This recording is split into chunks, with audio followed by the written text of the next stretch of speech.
Entonces, si queréis, dentro del vídeo de Rima, en cuanto control lo estime oportuno y ya damos comienzo a la charla. Muchas gracias.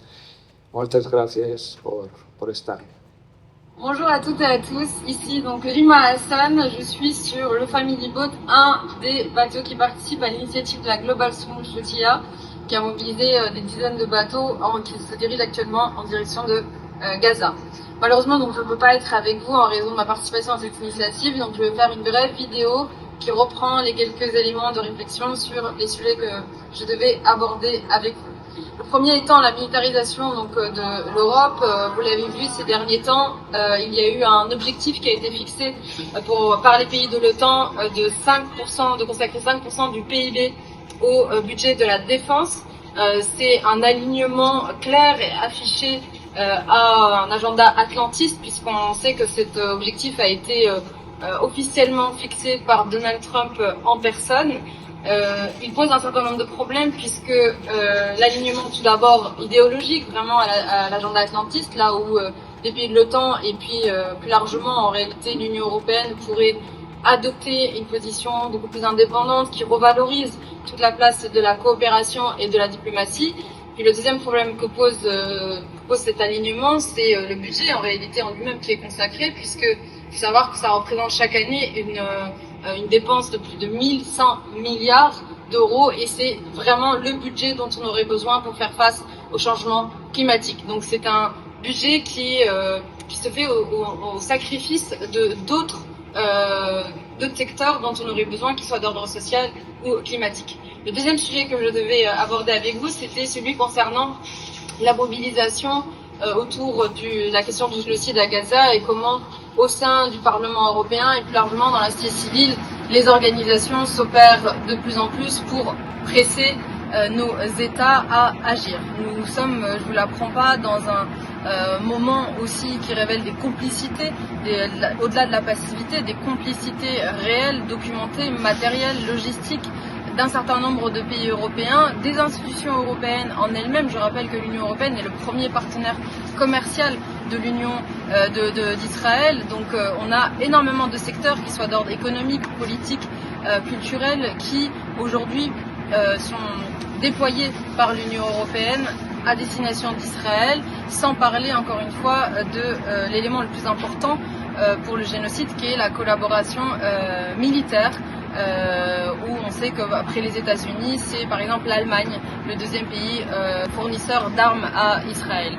Fort heureusement, il y a des sociétés civiles, des peuples au sein de ces pays de l'Union européenne qui sont totalement en divorce avec la politique qui est menée par le gouvernement. C'est le cas en France, le pays dont je suis originaire, mais c'est le cas dans de nombreux autres pays européens. On le voit, le niveau de mobilisation en Allemagne, on le voit également, même s'il ne fait plus partie de l'Union européenne, mais on le voit également au sein de l'Angleterre, où il y a eu récemment près de 1000 arrestations qui venaient en soutien à Palestine Action, qui a été catégorisée comme organisation terroriste.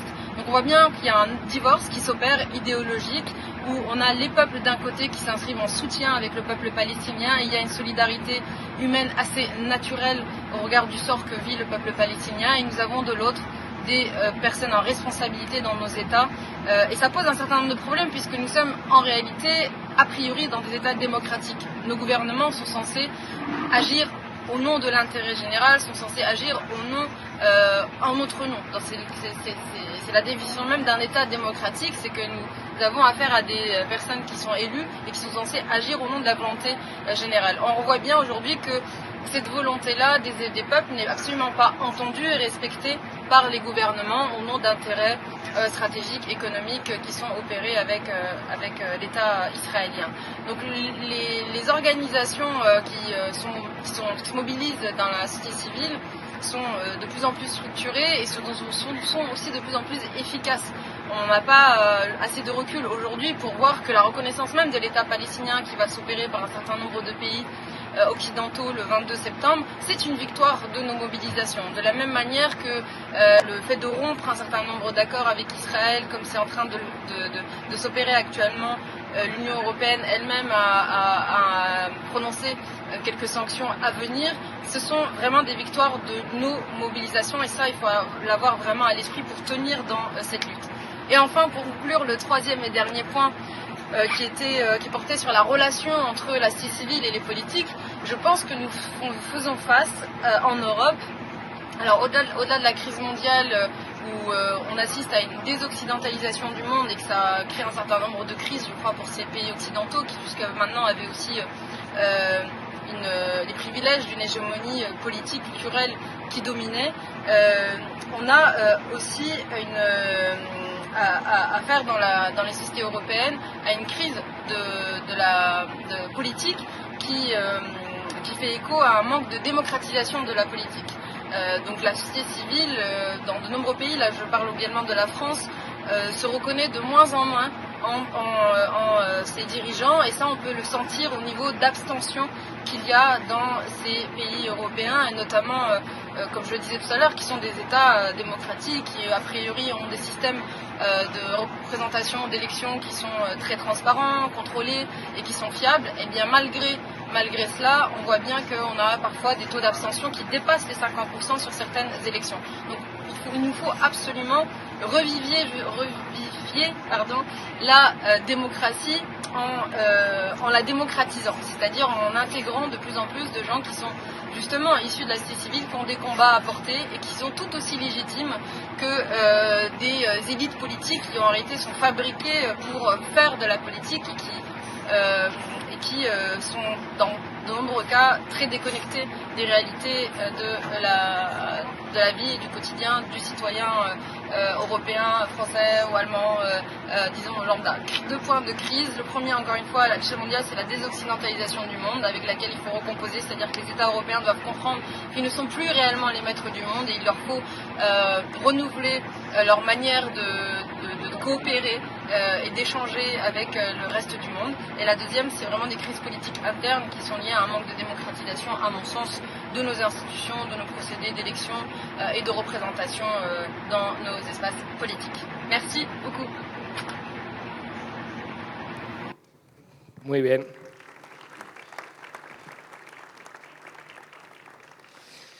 Vale, bien, es un buen punto de partida, comenzando por una idea que ha dicho Rima, que es que no hay que perder de vista que de alguna manera estamos ganando, ¿no? En la cuestión de lo que tiene que ver con el discurso con respecto a Palestina y con respecto al genocidio que está cometiendo Israel. No quiero dejar de recordaros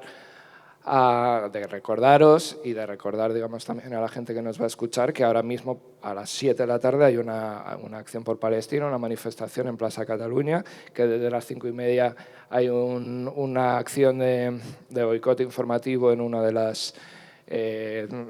las tiendas de Carrefour aquí en Barcelona, ¿no? Y esta movilización sostenida, este hecho de que el ritmo no haya decrecido, sino que esté aumentando, pues es un síntoma de ese estar ganando, que ahora problematizaremos qué significa estar ganando cuando efectivamente pues nuestras movilizaciones, ni las movilizaciones del mundo de la cultura, cada vez más frecuentes, etcétera, paran todavía una sola bala, no detienen un solo misil, no impiden que Israel esté entrando a sangre y fuego en la ciudad de Gaza y desde luego no han parado esas 65.000 muertos oficiales, sabemos que son muchas más, ¿no? Pero en el ganar simbólico está la semilla de la victoria que se va a conseguir y que no me cabe duda que va a permitir que Palestina sea libre, ¿no?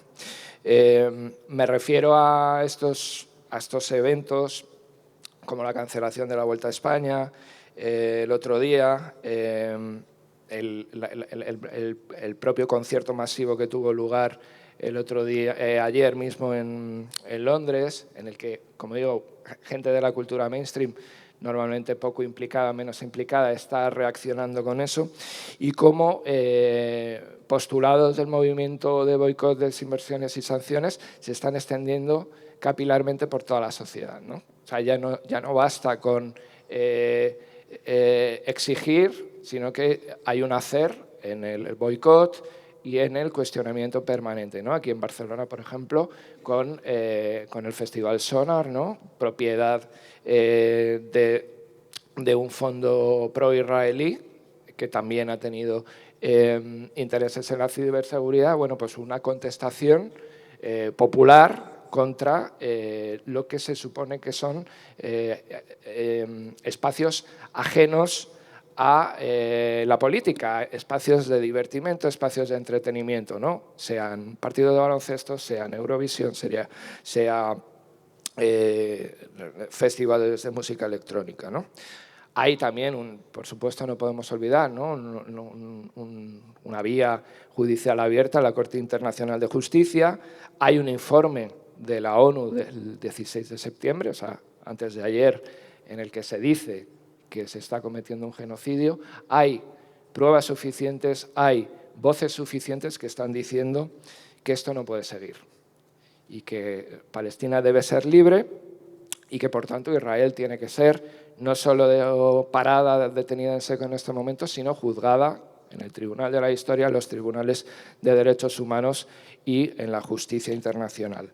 Está también el trabajo de Francesca Albanese, a que esperamos que se refiera, digamos, en la locución, y cómo se está apuntando correctamente hacia el núcleo mismo del poder israelí construido durante tantísimo tiempo, mucho antes del 7 de octubre de 2023, ¿no? Ese núcleo basado en expresiones de soft power, como puede ser esta participación en las competiciones deportivas europeas, en Eurovisión, etcétera, basada en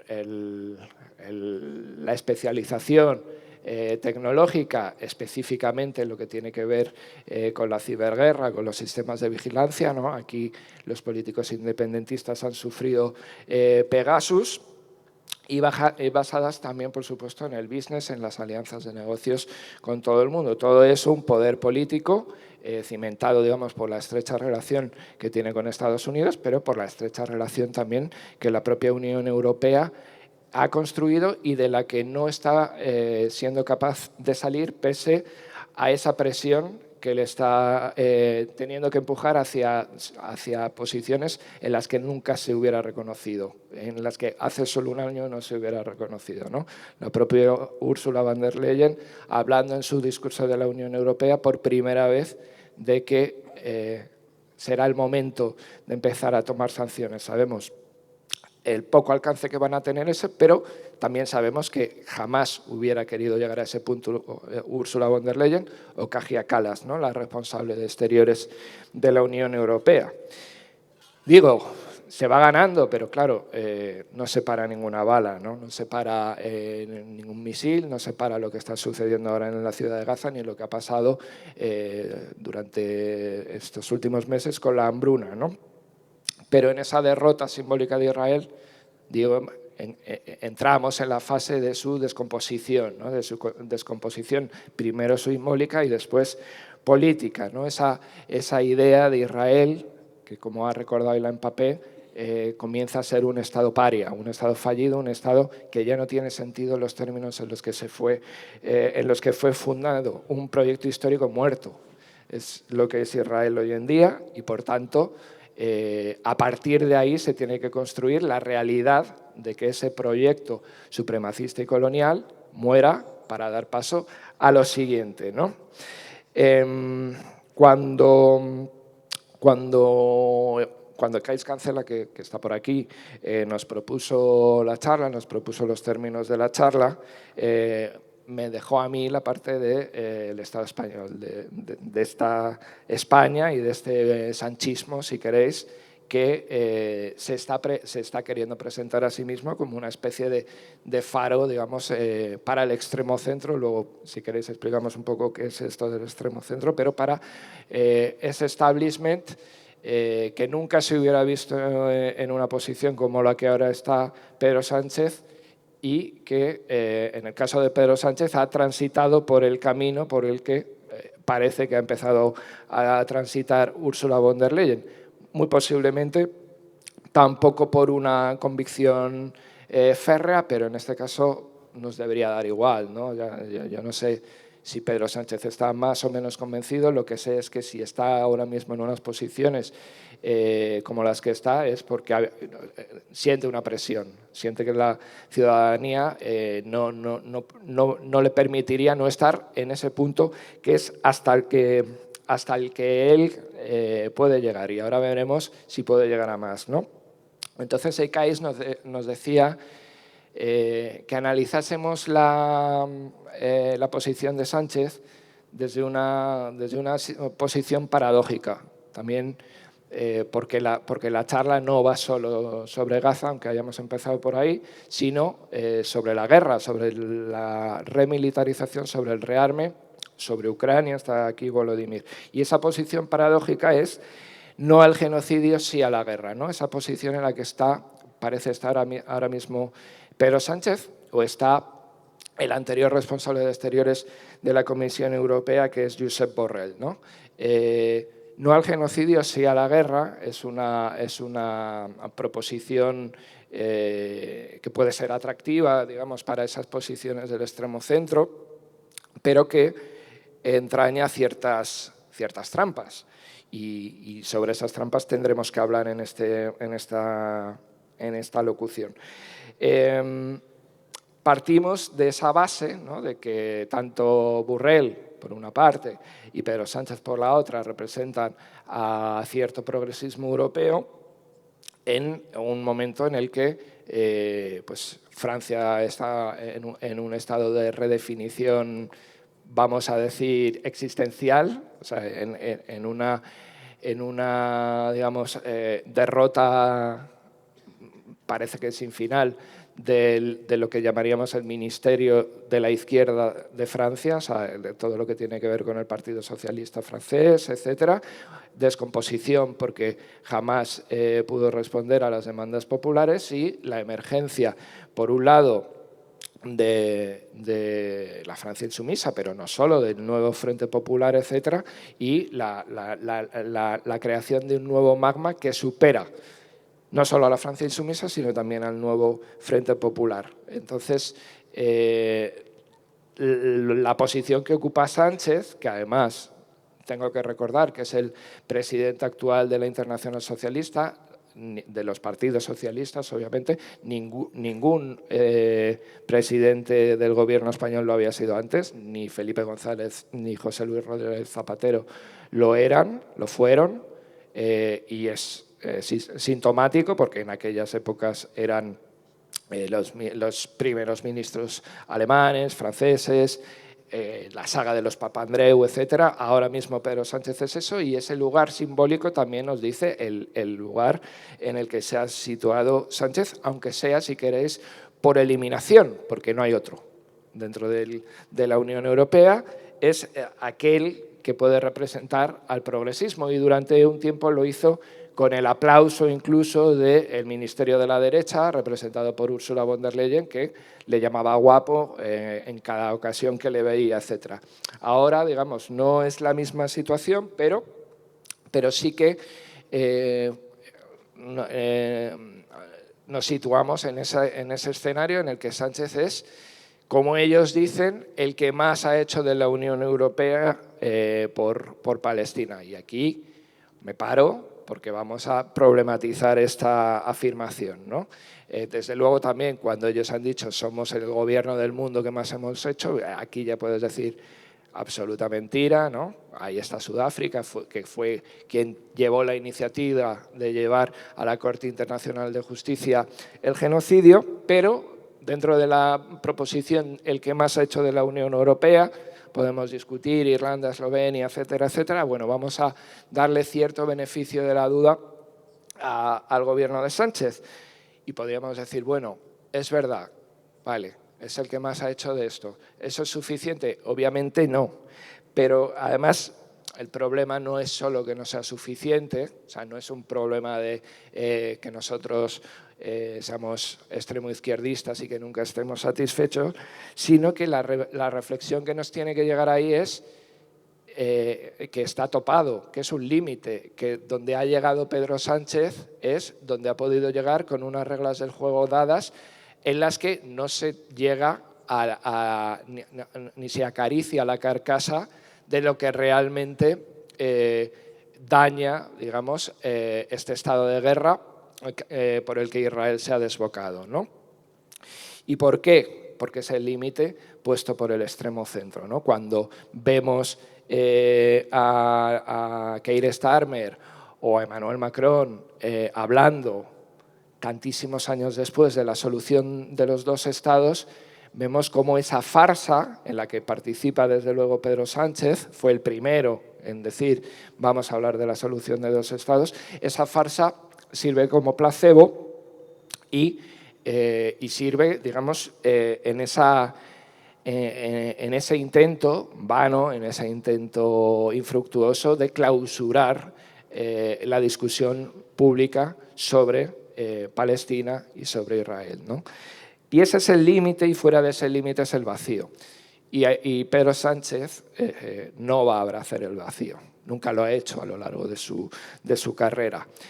Y me refería antes a que no quiero que esto se interprete tampoco desde la posición de la figura propia de Pedro Sánchez. A mí no me importa. O sea, yo no estoy diciendo es un hipócrita y tendría que estar otro que lo haría de otra forma. No. En la situación en la que estamos es un accidente que esté Pedro Sánchez ahí, pero la estructura, digamos, funciona en esos términos, ¿no? Daría igual que fuese otro dirigente socialista. No voy por una situación de el límite es Pedro Sánchez, para nada. El límite está puesto por una cosa que podemos llamar una razón de Estado europea.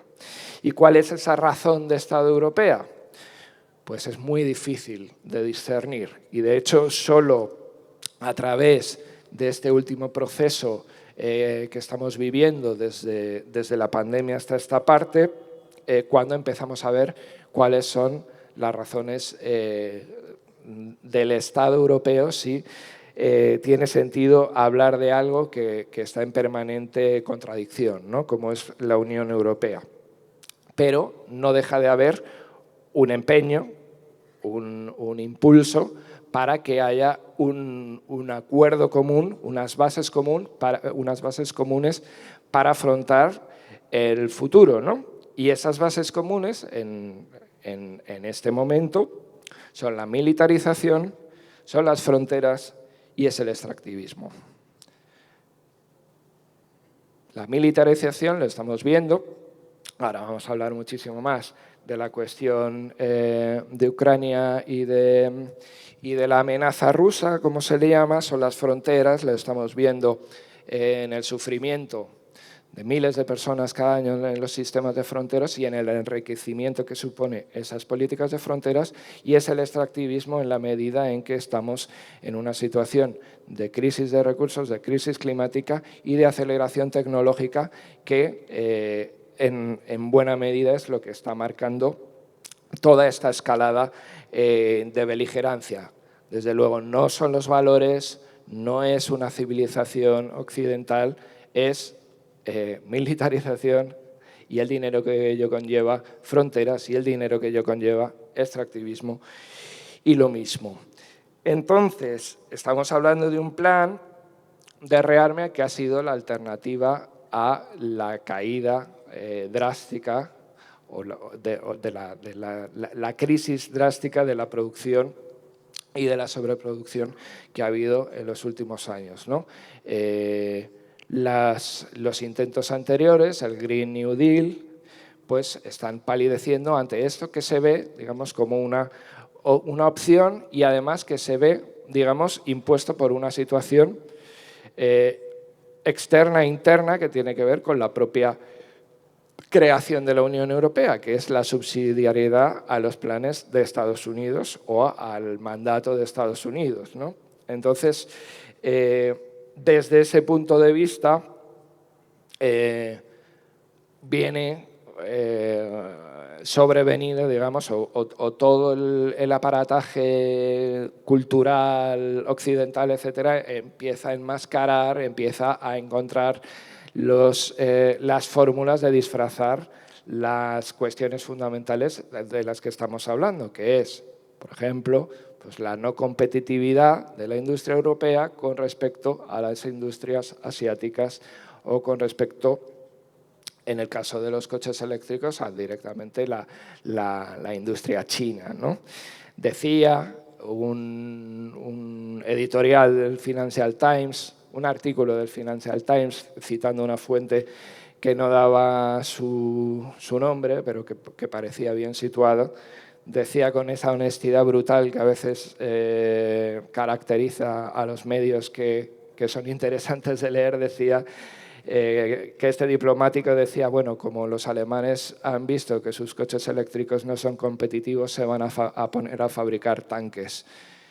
Bueno, pues este, digamos, es el escenario que, como digo, con cierta brutalidad tenemos que empezar a manejar en nuestros análisis y no, desde luego, ese de los valores o ese de las amenazas civilizacionales, ¿no? Sería cómico, si no fuese trágico, esto de los tanques, pero la situación es que este impulso a los presupuestos militares en el marco, digamos, de la OTAN como gran paraguas de propaganda, etcétera, y de subalternidad a Estados Unidos, ese impulso va a generar en la próxima década un equivalente a 1.320 millones de toneladas de dióxido de carbono de CO2, que son más o menos las mismas que emite Brasil, ¿no? Esto, el surplus, el momento militarizante va a traer esas consecuencias. Digo, no nos podemos quedar en eso, tenemos que quedarnos en que estamos, digamos, desenmascarando este enjuague, en que estamos desenmascarando, como decía Rima Hassan, la necesidad de la desoccidentalización del mundo.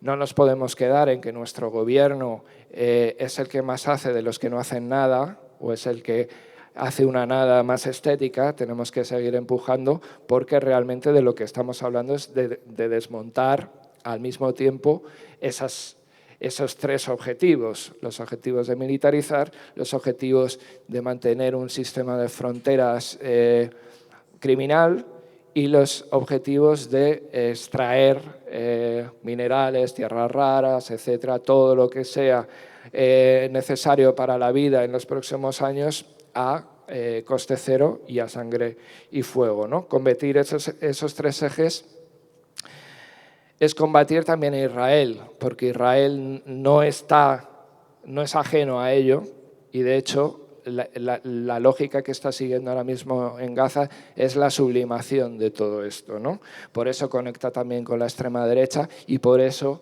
los propios representantes del extremo centro, de los conservadores, etcétera, no saben por qué realmente se tienen que distanciar si está llevando a cabo los deseos ocultos o los deseos de exterminio y de eliminación para llevar a cabo ese proyecto económico tan beneficioso.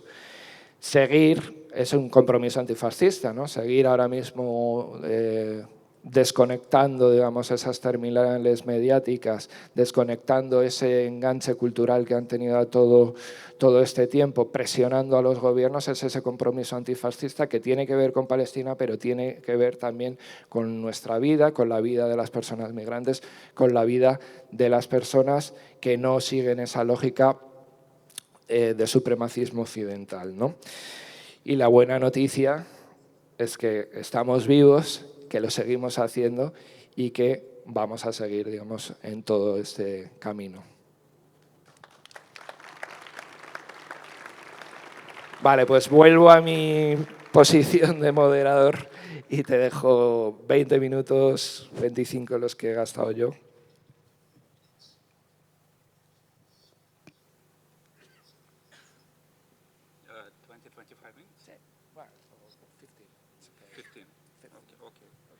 Okay, thank you. Yeah, thank you for having me here. Okay, so I was asked to talk about the remilitarization of Europe in the context of the war in Ukraine right now. I'm going to talk about this and also about, if I'm going to have some time, also about how I see futures of Ukraine. I think I need to start from the discussion about the character of this war because I think it's fundamental to understand the question of militarization right now. It's fundamentally about whether the threat from Russia is real. And there have been two basic narratives about the war in the left, but also in the mainstream. One puts the blame on NATO, and you're probably familiar with this narrative about NATO expansion to the post-Soviet countries. Another basically puts the blame on Russia and frames it as Russian imperialism. I think in 2025, with all the developments over 3.5 years of the full-scale war and actually more than 11 years of military conflict in Ukraine, I think at this moment, the validity of both of these narratives is becoming weakened. And I think we now understand that there are different explanations are necessary because they actually do not work exactly to explain what has been happening, especially with developments in 2025. So, well, if you think about this war as NATO proxy war, the problem is now that the leadership of the strongest NATO country looks for the least damaging way to exit this war. And the European elites at this moment are more belligerent. The NATO is important to understand this war. However, we should not imply that the interests of the elites in the West, especially between the US and European countries, are the same. No, it looks like they are not the same at all. And that it requires to understand what are the different fractions of the Western ruling class and why exactly they are now building different strategies about the war. And at the same time, if you try to explain the war as the continuity of Russian imperialism without actually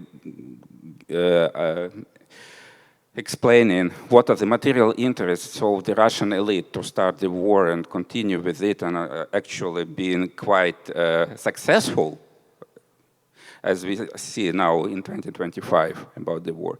And if you don't go into the material analysis, we also basically get into the discussion which nationalism is better, Ukrainian or Russian, and we are starting to accept primordial ethno-nationalist claims, which is, in my belief, is not a way to proceed with any rational or politically progressive discussion.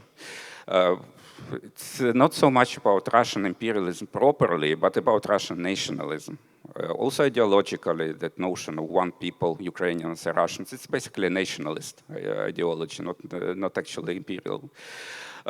Quite different, for example, from what is happening in Gaza right now. Economically, military Keynesianism, sovereigntism, neo-mercantilist protectionism, which worked pretty well in Russia until this moment. And also internationally, it's about revision of relations with NATO and defending and developing of sovereign center of capital accumulation in the post-Soviet countries. So here was my intervention that we should look at this as fundamentally a class conflict that cuts across the whole post-Soviet space that was emerging in the process of the Soviet Union collapse. The conflict between the dominant fraction of the post-Soviet ruling class, the political capitalists, on the one hand, and their long-term collective interests. And on the other hand, the comprador middle class allied with the transnational capital. And at the core of the conflict, at least one of the issues that were developing this conflict, was not so much about inclusion of Ukraine into NATO, but rather exclusion of Russia from NATO. Precisely because the Euro-Atlantic integration of the post-Soviet states could not and was never intended to proceed without regime and property change, with Russia as the ultimate target and also threatening the fundamental interests of the dominant fraction of the ruling class in our countries. Russia could not be integrated without political economic transformation given its very different transition path from state socialism, different from the Eastern Europe. And the NATO promise to Ukraine and Georgia was instrumental to this aim. So now to the question why the European elites are at this moment more belligerent. Fundamentally, Ukraine now and Ukrainian people, Ukrainian soldiers are buying time for European ruling class. But the question is, for what exactly? So the dominant narrative is that after Russia wins in Ukraine, it may attack European states. Maybe not necessarily Spain, but well, Baltic states, Poland, and so on. And I actually think that we need to be serious about that, not simply dismiss it as a conspiracy theory. There could be the reasons for such an attack, but not necessarily those that are dominant in the, liberal thinking about that and liberal narratives. And not necessarily the solutions that are proposed by the European elites are actual solutions to prevent such an attack. In fact, they may actually, exacerbate the problems that may lead to that. So, for example, why Russia could attack? If EU blocks Kaliningrad region, which is the region, basically exclave of the Russian territory between Poland and Lithuania, maritime blockade. What is the solution? Do not blockade it, right? Another possible scenario could be an attack on the Baltic states, Estonia, Latvia. But why would it happen? Well, some people would say, well, Putin wants to rebuild the Russian Empire. I think it's much more likely to happen precisely when Putin might think that this attack might weaken NATO, when he would think that the divides within Europe are such great so that they are not going to defend those Baltic states, and the attack might fundamentally undermine the alliance that he perceived as adverse to Russia, and which, well, objectively is. So that attack may be seen as basically the final blow to NATO, but not as a precursor to some major war, which is very easily can escalate to nuclear exchange. Well, but the responses from the European elites in terms of the remilitarization are producing such social effects that actually exacerbate those social divides within Europe, weaken politically Europe. The conflicts between the countries, well, the position of Hungary or Slovakia, one example, but also within that, within our countries, with the rise of the right-wing populists, for example, were also the responses from the left, which put the question of the remilitarization critically. And the claim that, for example, the military tensionism in Europe might unite the interests of the elites and the workers in a way of kind of like positive feedback. I'm not convinced about that, and there is a reason why military tensionism worked in Russia more or less successfully, although also within the certain limits, and the economic problems in Russia are now becoming more and more visible. It does not necessarily mean that they are going to enter some major crisis, but still that's something visible in terms of the inflation, in terms of the lack of the labor force, and so on and so forth. But Russia could benefit from the vast Soviet military-industrial complex. For most of the 20th century, well, our former country was preparing to fight the war with NATO. And those fundamental industrial research infrastructure capacities are now put into action. And they prove to be pretty relevant for the war which is going on right now. The European economies and the European military, well, they depended fundamentally on the United States. And at this moment, we see the divergence of the interests of the leadership of the US and the leadership of Europe.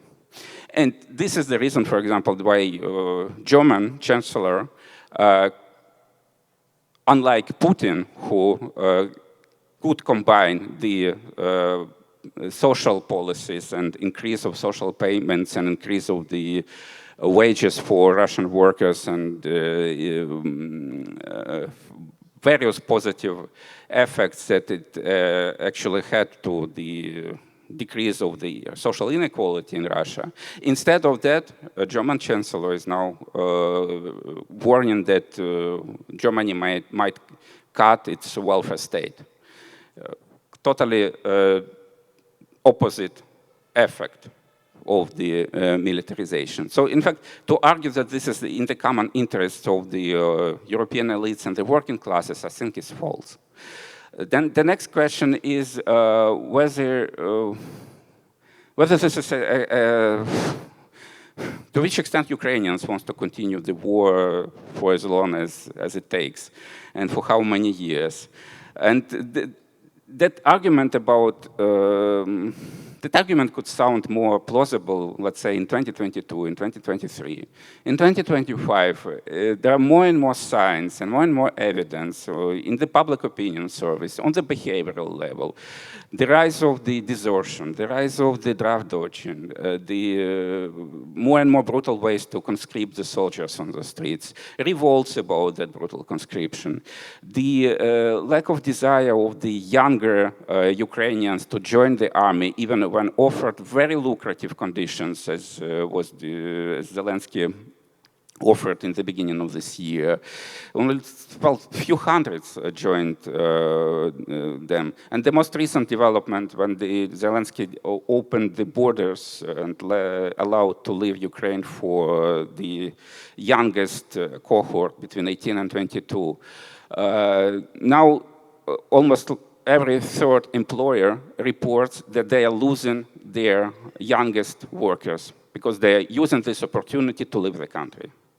So multiple indicators that most of Ukrainians are not ready to fight for this state. And this happening not because of the insufficient support, because in fact the support from NATO to Ukraine has been extraordinary.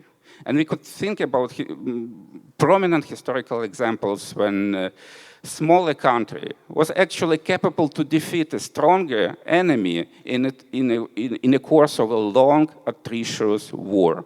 And we can think about Vietnam. We can think about Afghanistan. We could also think about revolutionary France after 1789, which was capable to defeat the coalition of the strongest European powers and dominate Europe for 25 years. We could think also of revolutionary Russia after 1917, which was capable to defeat the coalition of counter-revolutionary forces and dominate half of Europe after the Second World War. So those were happening in the process of social revolutions and modernization. The war in Ukraine has a very different class character. It is coming from the very different class interests and in the process of demodernization as a result of the degeneration of the Soviet Revolution. So what is the future for that, and speaking specifically about Ukraine? So the initial expectations were about joining the civilized club of European democracies, which was the dominant narrative of the comprador middle classes since the 1990s or even earlier. This looks like less and less plausible. What the European elites, what the Ukrainian elites, and in fact, I think a section of European elites are betting now that Ukraine might possibly become something like an Eastern European Israel. So the frontier state against the threat from the East. In the late Roman Empire, there were so-called federati, which were the so-called barbarian tribes, which were allowed to settle within the limits of the empire precisely in order to fight other barbarians. And I think this is the future that, well, a section of European elites and most of Ukrainian elites are thinking about Ukraine now. And this is not exactly the future for which is in the interest of the most Ukrainians, at least in my opinion. The latest United Nations forecast for the Ukrainian population has been, they forecasted dropped up to 15 million of the Ukrainian population by the end of the 21st century, down to 15 million from 52 million that Ukraine had in 1992, right after the collapse of the Soviet Union. Depopulation of over 70%. The depopulation started in the 1990s. The war accelerated it. The rates of the depopulation are extreme even in comparison with the depopulation of the whole Eastern Europe. Even to play the role of the federati for the European Union, you need soldiers. And in order to have those soldiers, you need to provide investment, you need to provide more money. For the next year, Ukraine requires 120 billion euros to support both economy and also to continue the war with Russia. And the longer the war goes on, the higher is going to be the price. And not just in the money, it's primarily about the lives. And even that Eastern European Israeli option requires certain material conditions. And for that, there is also a need for, some certain political unity of the European elites, which at this moment looks not exactly plausible, especially with the rising price of the war. Another option is becoming an Eastern European Syria, basically a failed state with parts of the territories occupied by the neighboring powers, parts of the territories controlled by the non-state formations. In Ukrainian cases, these are going to be not Islamists, but radical nationalists.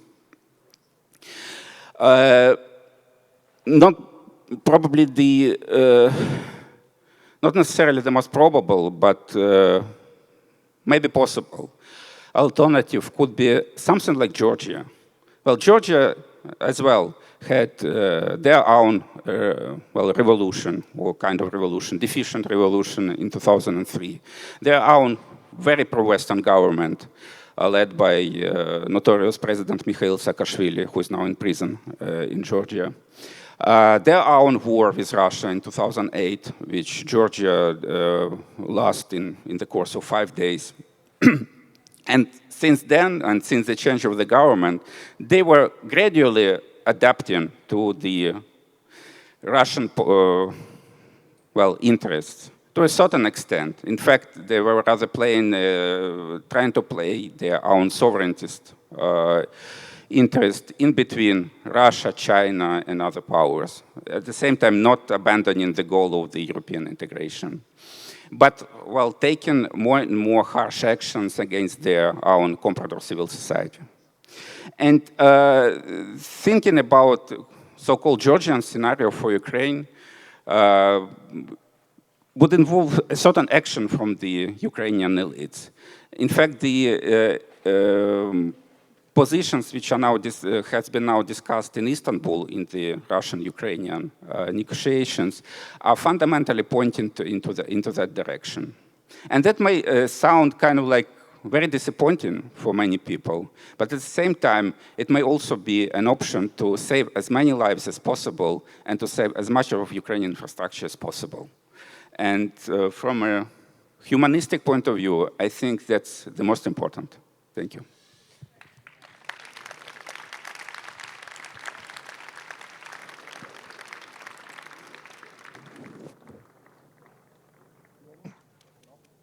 Sí.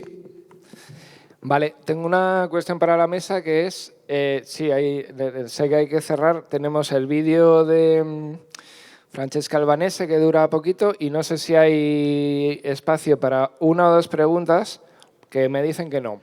Entonces, lo lamentamos y porque tiene que venir la siguiente mesa, es lo que tiene contenido tan interesante. Entonces, vamos a cerrar con Francesca Albanese, que yo creo que merece toda nuestra atención. Hello, I'm Francesca Albanese, Special Rapporteur on the occupied Palestinian territory.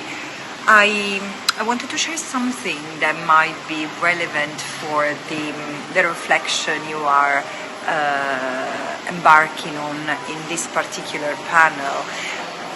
and bring to your attention my last report to the United Nations, which focused on the economy of occupation that Israel established and maintained for 57 years in what remains of historical Palestine, the Gaza Strip, the West Bank, and East Jerusalem, which over the past 2 years has turned into an economy of genocide. In this report, which is brief but very, very rich with information, first of all, I situate the fact that private interests, private businesses, private entities have always been strongly either a driver or enabler of settler colonial enterprises, and Palestine is no different. Without the private sector, which includes arms manufacturers, heavy machinery producers, surveillance machinery, or devices producers, Israel wouldn't have been able to displace the Palestinians and replace them through construction companies, tourism industry, train and other essential water or electricity infrastructure providers. And of course, and this is so displacement, replacement, which wouldn't exist, wouldn't function as they are without the enablers, universities, pension funds, financial actors, and banks.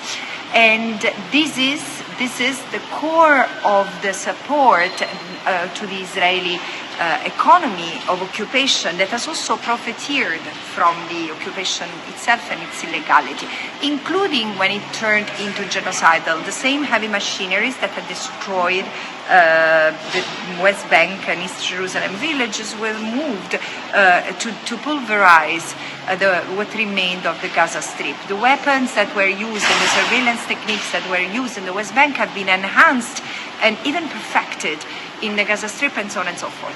So we need to know that individuals have the power to influence and stop it, not only through pressuring their governments, not only through pressuring their close businesses, universities and funds, pension funds and banks, but also by deciding themselves not to support who invest and profit from the legality of the occupation. So this is time to keep the made in Israel and the made in other countries who are complicit with the crimes that Israel has committed out of our shopping grocery bags, out of our investments, out of our schools and universities. And it's eventually, as the governments continue to fail their compliance with international law, it's up to ordinary citizens to make it a reality. Thank you.